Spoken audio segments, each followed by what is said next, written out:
बिस्मिल्लाहिर्रहमानिर्रहीम ګرانو ملګرو تاسو ته په لرل انګلیش ان پښتو چینل کې په هراله او ستړي مشوم ملګرو په نننی کلاس کې مستاسو د فار سلور داسي ټکی وروړي دي چې دی کې خامخه خل غلطيږي نو تاسو کوشش وکړئ چې کلاس تر پایه پوری ګورئ نو ان شاء الله تاسو ته په دې کې هیڅ قسمه مسله نه پلنې موږ سره سره مز دا تاسو بل چا لپاره استعمالوي دا به تاسو د خغه خزې لپاره استعمالوي یعنی چې کما adult women تاسو څه ته ویلی شئ دا موږ هغې ښځې ته ویلی شو چې د چا عمر 25 نه 30 کاله پورې یعنی دې لپاره به موږ څه استعمالو میز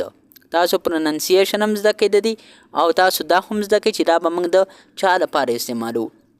اکثر تاسو په سکول کې ټیچر یا په کالج کې ټیچر یا کوم کمپنۍ کې تاسو کار کوئ نو تاسو په دې کې غلطۍ کوئ نو تاسو دا کلاس تر پایه پورې وګورئ چې تاسو بیا په دې کې نه غلطیږئ بیا دویم نمبر موږ سره څه دی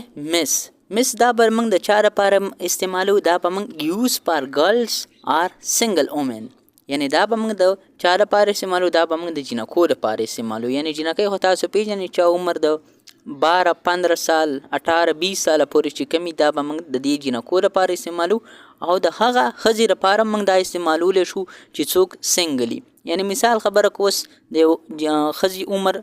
10 کاله هم خو چې هغې واده نه کړی نو د هغې لپاره هم تاسو مس استعمالولی شئ بل موږ سره سره مسټر دا تاسو د چا لپاره استعمالولی شئ دا تاسو د یو ایډلټ مین د پاره استعمالول شي ایډلټ مین څه ته وي ایډلټ مین چې کومه ده دا موږ یو پوه سړي ته وایي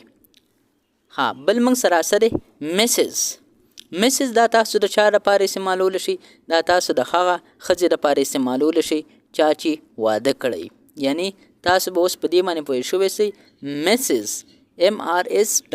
مسز دا تاسو سره لپاره استعمالول شي used for married women یعنی هغې ښځې لپاره تاسو دا استعمالولی شئ چې هغې واده کړی اوس مثال خبره کو چېرته ستاسو په کلاس کې یو ټیچر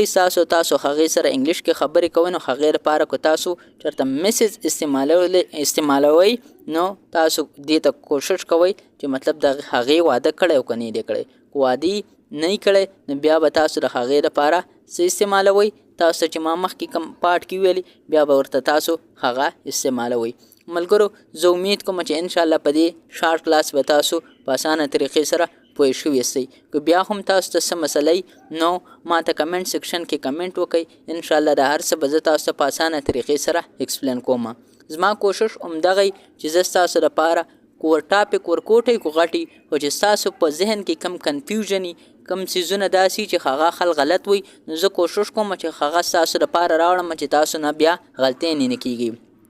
ملګرو انشاءالله تاسو سره به په یو بل نوي کلاس کې ملاقات کیږي تر هغه وخته پورې مال اجازت راکئ ما په خپلو دواګانو کې یاد ساتئ او د خپل ځان هم ډیر یاد ساتئ چېرته چې هم اوسئ خوشحاله آباد بریالي ژوندي او ګړندي اوسئ د الله په امان